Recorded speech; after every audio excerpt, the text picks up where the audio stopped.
به جای افراد بومی، ماهاتما گاندی و لیدی گاگا را مقایسه کنید. هر دو مشهورند و شهرت آنها نیز جهانی است. اما آیا شهرت آنها از یک نوع است؟ با کمی تأمل روشن می شود که در اینجا با دو نوع شهرت مواجه هستیم.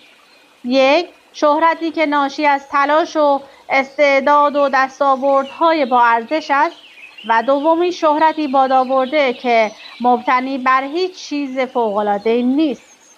کارنامه گاندی روشن است، اما لیدی گاگا به خودی خود چه دارد که او را در جهان از دیگران متمایز کرده است؟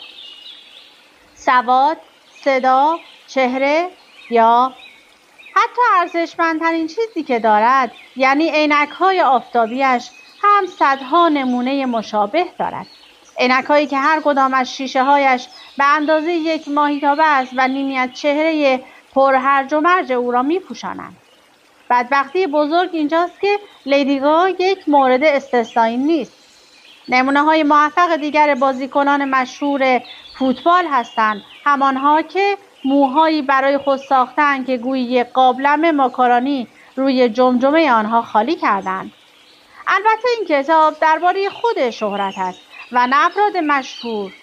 جستاری فلسفی در شهرت است، شهرتی که امروزه رایج شده و با شهرت سنتی بسیار متفاوت است. امروزه شهرت کلاً از همین نوع است. مصیبت بزرگتر هم این است که نه تنها خوانندگان و بازیگران و بازیکنان، بلکه بیشتر افراد همین را میپسندند و برای آن له له میزنند.